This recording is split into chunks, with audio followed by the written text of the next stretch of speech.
Over the past couple weeks, we've been looking at the life of Joseph. And sometimes, regardless of what we do in our life, we still ask God, God, where are you when I'm going through these things in my life? Last week, we looked at Joseph, and he was in prison. And he had the opportunity to pour into other people's life, even though he was going through things himself. He was accused of things that he never did, and he spent 2 years in prison. Where is God in the midst of that?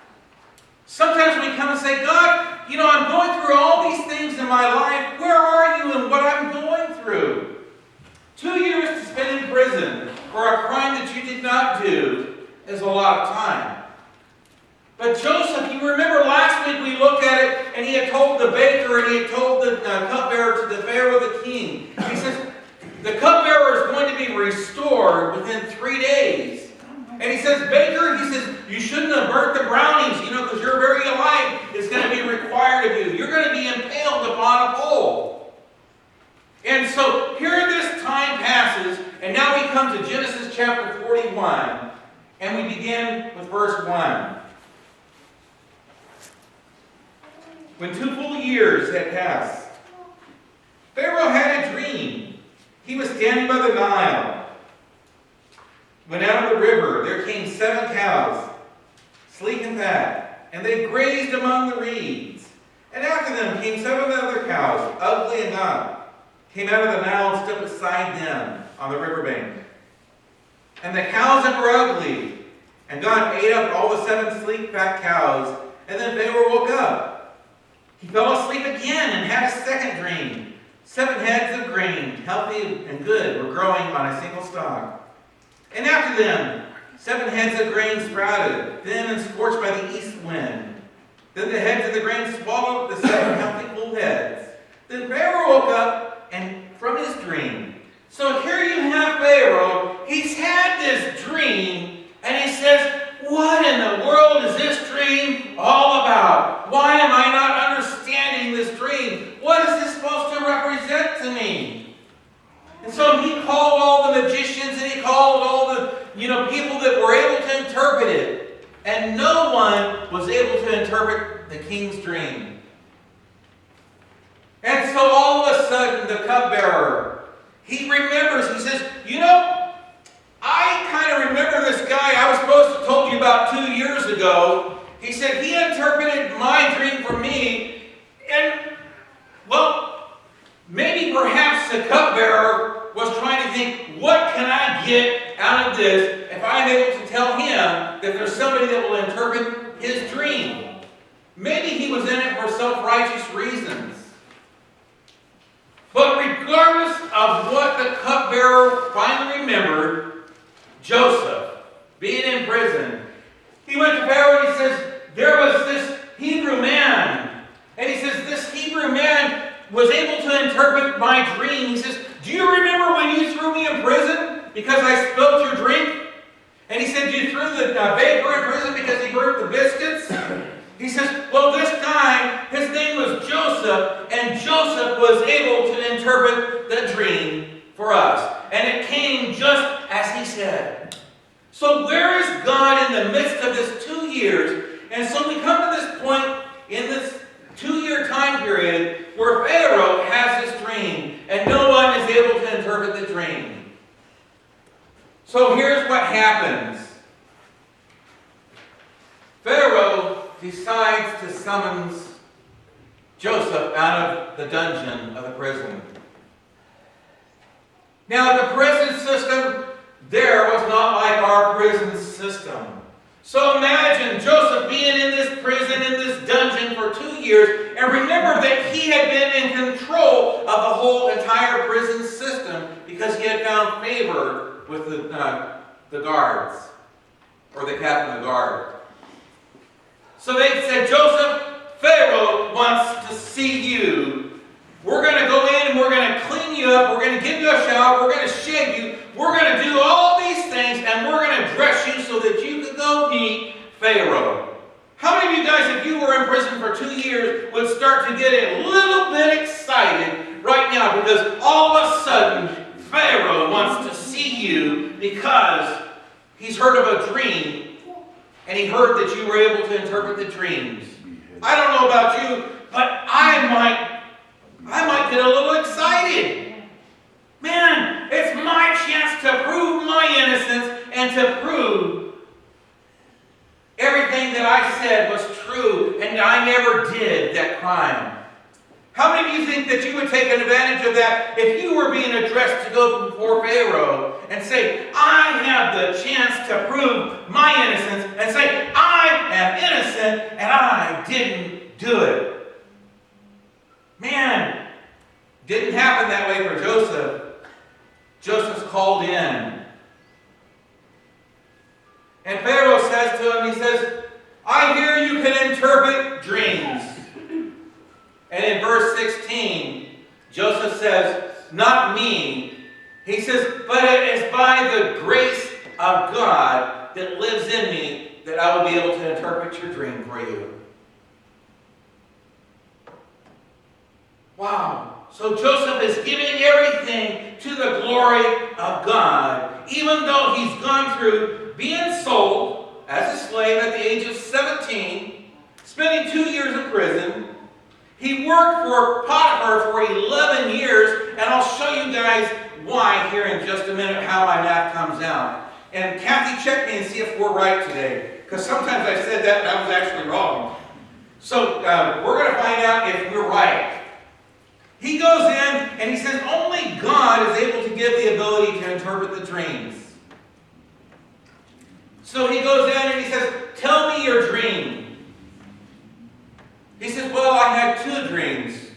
And he begins to tell Joseph the dreams. And Joseph says, both of your dreams are one and the same. They're relating to the same thing that's going on in your life. He says, we are about to have 7 years of prosperous crops. And he says, we're going to have 7 years of bad crops where there is no food, period, in the land. But if you will do the right things, you can prepare for what's going on. Wow, Joseph's life's turning around. How many of you guys would be excited about after being in prison and now all of a sudden your life is about to turn around? So Pharaoh says, okay, he says, in what we're doing, he asks everybody, he says, well, is there anybody wise enough in Egypt to be able to handle this authority that is going on right now? And all of his wise men and everybody else said, there's none. And Pharaoh says, oh, wait a minute. How about this Hebrew child?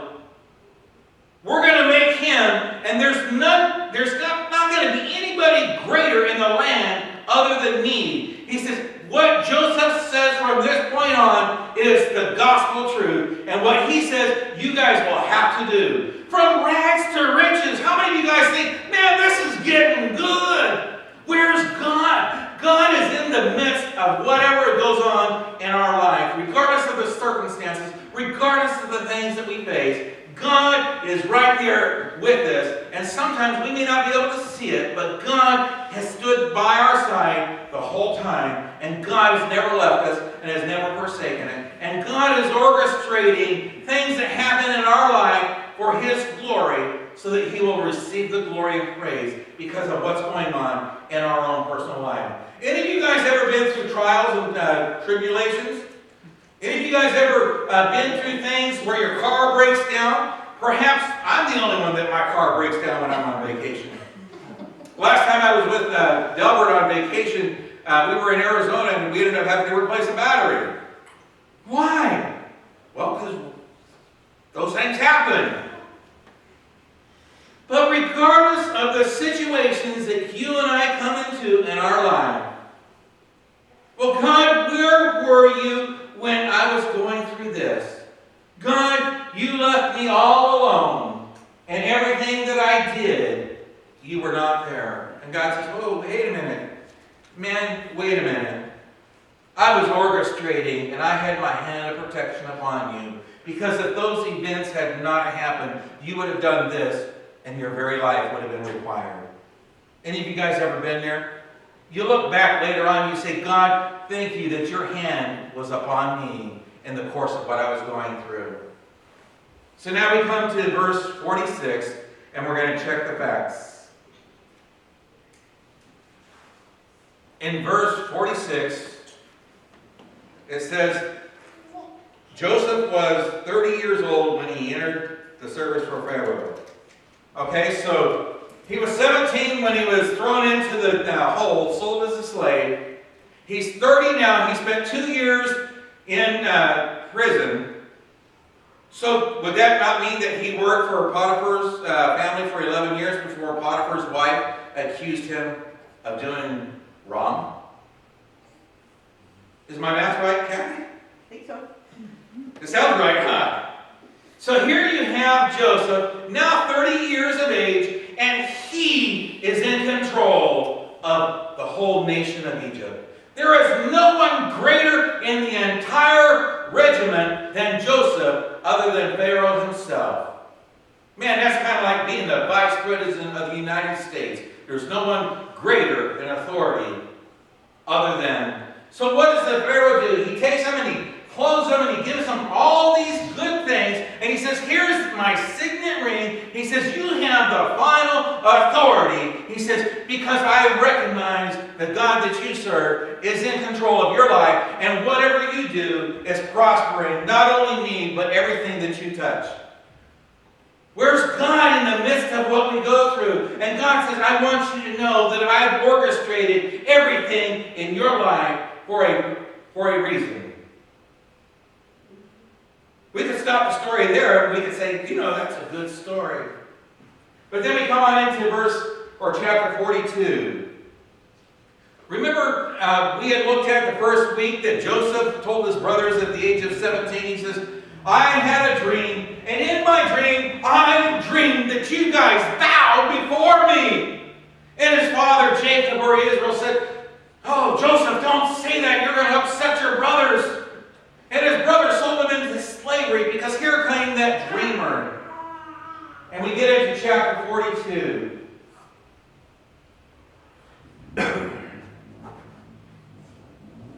And in verse 1, when Jacob learned there was grain in Egypt, he said to his sons, why do you just keep looking at each other? He continued. I've heard that there is grain in Egypt. Go down there and buy some for us so that we may live. Then 10 of Joseph's brothers went to buy grain from Egypt. But Jacob did not send Benjamin, Joseph's younger brother. So here we have Joseph's brothers. And it blows me away because I cannot comprehend. Why would you send 10 of your sons to Egypt to buy grain for your family? Just send 1 or 2 people down there, come back with a wagon full of stuff, and feed our family. How many of you guys kind of think like I do? We could hook up a big rig and we could just go get what we need and come back and deliver it to us. Why do I need to send all 10 of my sons down there? But that's not what God's plan was. So this time comes. So Joseph is now 37 years of age. How do you figure that? Because 30 years when he went into service for the king, 7 good years that they were prospering. So now comes the time that Joseph is 37 years of age. He has not seen his brothers since he was 17 years old. And now all of a sudden, they come in. And Joseph is speaking through an interpreter because he's speaking the Egyptian language instead of the Hebrew language. And they came in, and it says that they bowed before Joseph. All 10 of them. If I was Joseph, I would have got up right there and said, see, I told you so. I told you that you would bow before me. How many of you guys would have kind of done that? Kind of wanted to get a little bit of revenge. But Joseph continues. And they pay him all this homage and they bow before him. And Joseph begins to question them. See, he's fulfilling what he had told them in Genesis 37. And Joseph begins to question his brothers through the interpreter. Well, how many of you are there? Well, there's 12 of us sons. And Joseph says, there's only 10 of you. You guys are spies. You're lying. You're trying to come in and take over the land. No, really. You have to believe us. My youngest brother, he's home with my dad. My dad's, well, what about the other one? Well, we really don't know. He kind of left home when he was 17 because we sold him in slavery. And we haven't seen him since. Why are you asking me these questions? We just came here to buy food. We want what you have, and we want to take it back so that my dad, my father, Jacob, his name is Israel, can have food for our family. Jacob says, I think you guys are spies. Through the interpreter. Oh, no, we're not spies. We're honest men. And Jacob is thinking, yeah, if you're so honest, then how come you sold me into slavery? Where's God in the midst of all this? But Jacob continues to do what he's doing, and he says, I'm going to throw you in prison for 3 days. A little bit of a revenge. I don't think so. I think Joseph is trying to make a point. Because he knew the God that he served was with him every step of the way, even though the signs were not there. Well, we're going to throw you in prison for 3 days. Wow. So then we get to verse 15 of chapter 42, and we come on down through there. And in what Joseph does, he says, okay, if you guys are honest men, one of you have to stay here in prison with me, and you have to bring your youngest brother back to me. Otherwise, you guys are full of it. You say the Bible doesn't say that.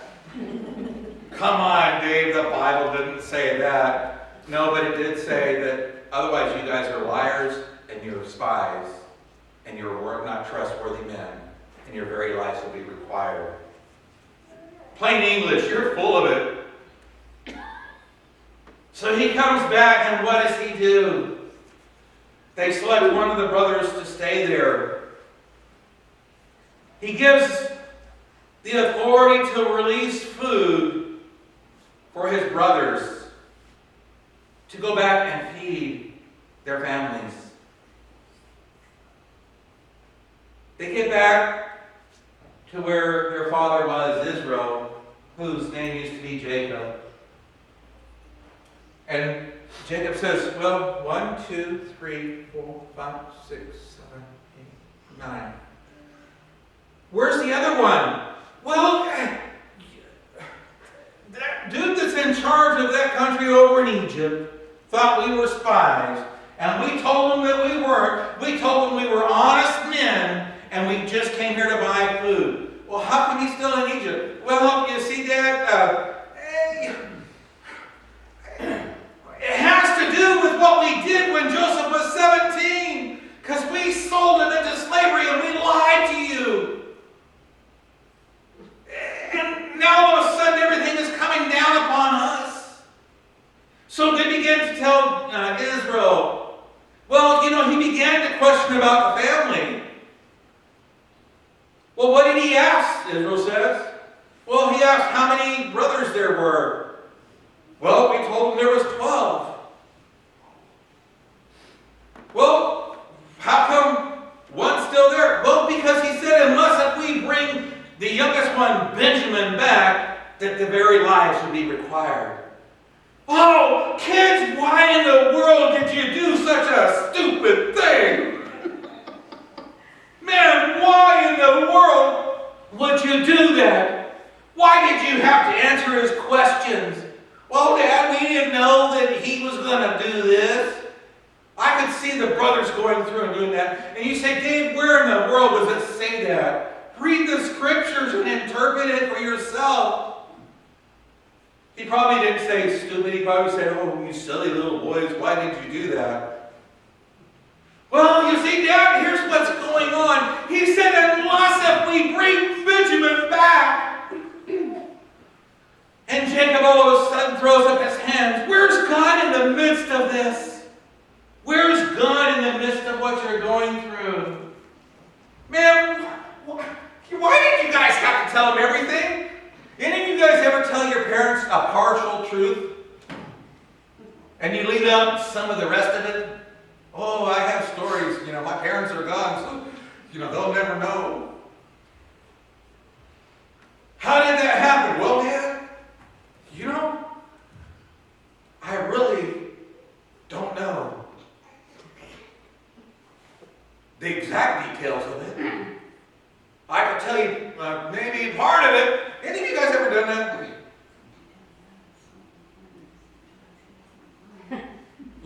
Time comes by and we go, maybe I should have just told him the truth. And I still think about the transmission on the car. 1970 Rebel station wagon. Don't ask me what this has to do with that, but my brother Jim, we were going to get McDonald's for the family.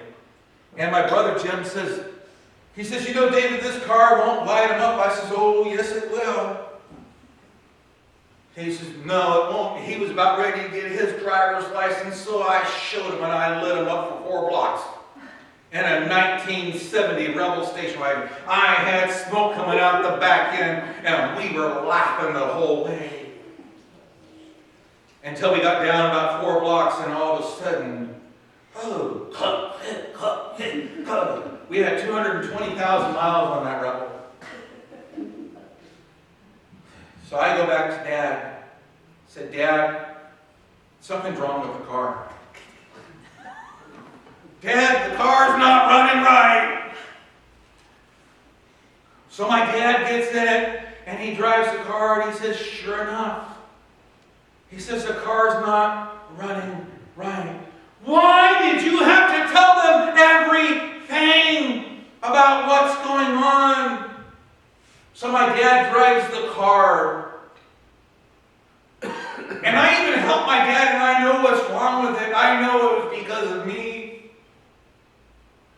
My dad said, well, I think this is what's going on. And then my brother says, David, if Dad ever asked, I have to tell Dad the truth. I said, Jim, I'm not expecting you to lie. I said, you tell Dad what he needs to know. And Dad, all of a sudden, after a couple days of looking at the car, my dad kind of goes like this and says, I think the transmission's out on the car. Oh boy, truth is coming now. Now comes the consequences of my sins because of what I've done. So Dad is great. He takes it down to AMCO, And my dad asked the guy, he says, well, how can the transmission be bad? The guy looked at my dad and he says, do you have any teenage boys at home? Oh, no! See, what I'm saying is sometimes we just don't tell the whole truth. And the guy says, well, that could be one reason. Another reason, perhaps, is when was the last time you changed the transmission fluid in it? My dad says, I don't think I've ever changed the transmission fluid. $1,200 later, the transmission was replaced. My dad was a happy camper. And my dad told me the transmission was bad, and I'm thinking, oh boy, I need to pay for that baby now. Here comes, all my job money and everything else to pay for that transmission. And my dad says, he says, I really think that, remember when we were up in Oregon, I backed the trailer up the hill, and, he says, I really think the transmission went bad at that point because every sense in it had not run right. Well, that's because he had me.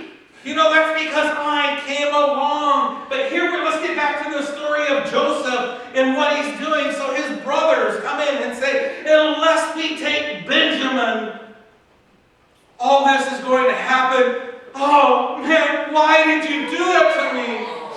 My son Joseph, the one that was my favorite, he's missing. He's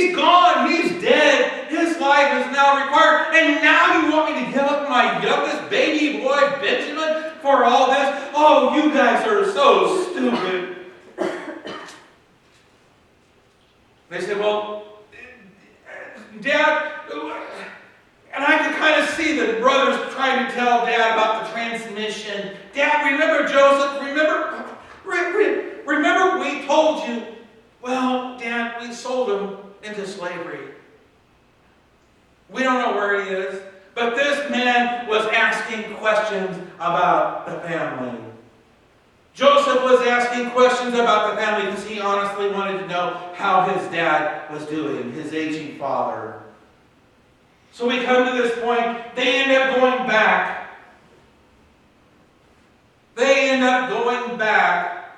They open up their sacks and they see the silver's in there.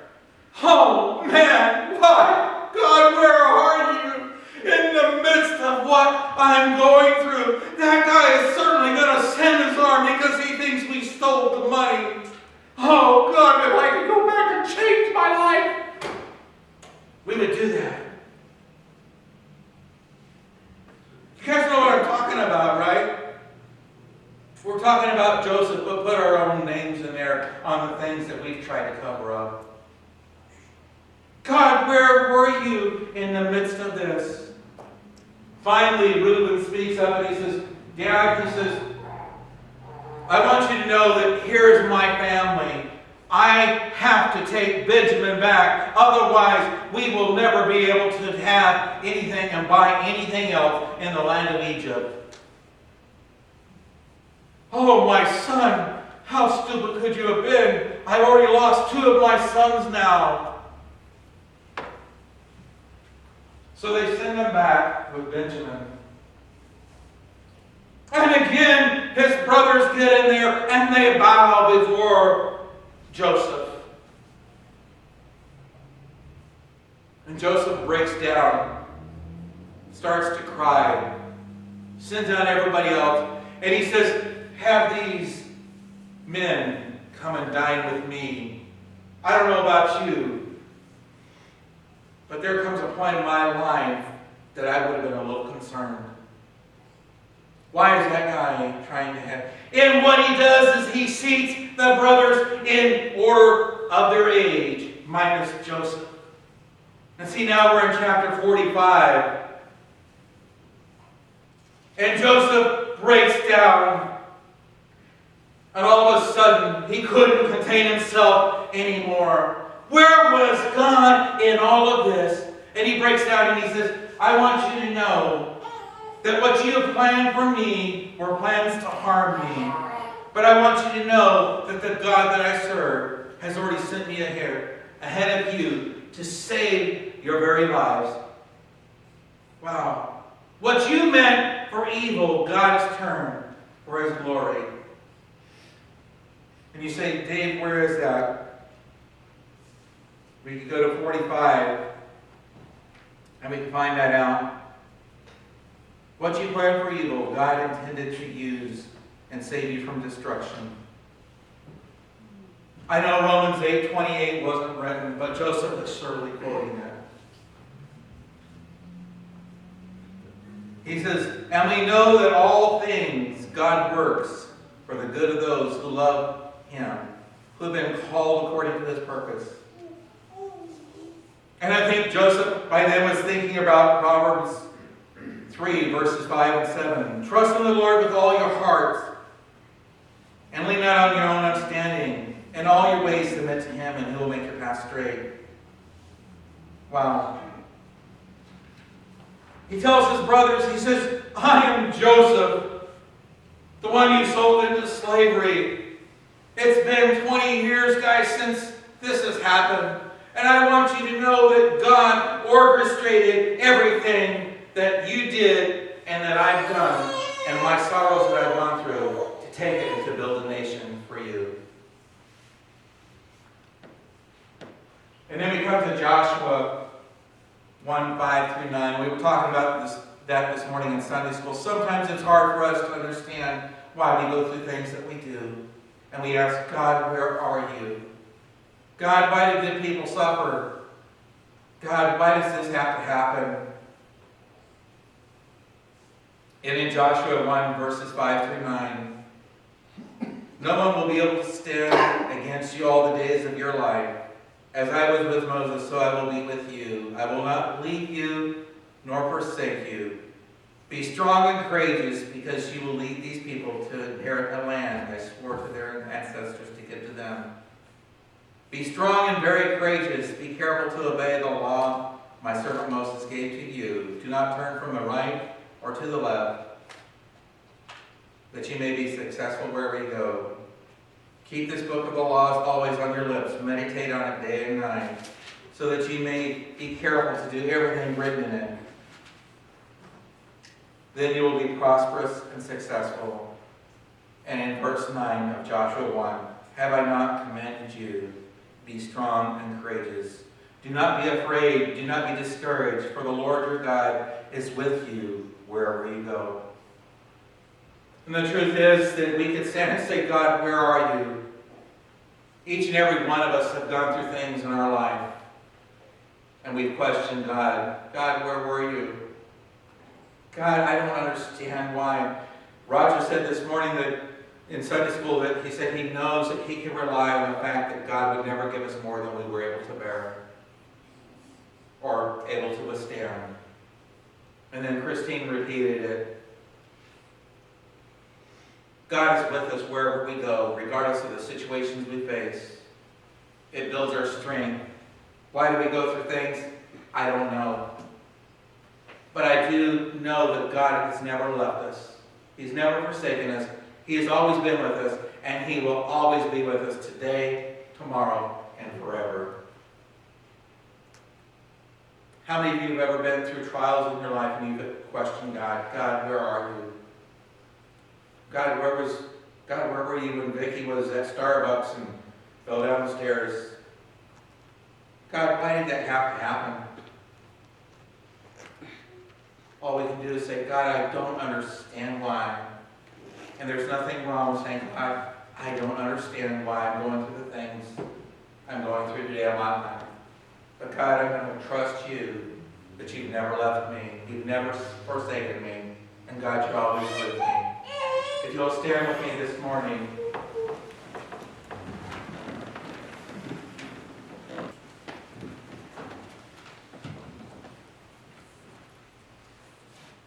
Lord, sometimes we just don't understand why we go through the things that we do. God, and it causes us to ask, where are you?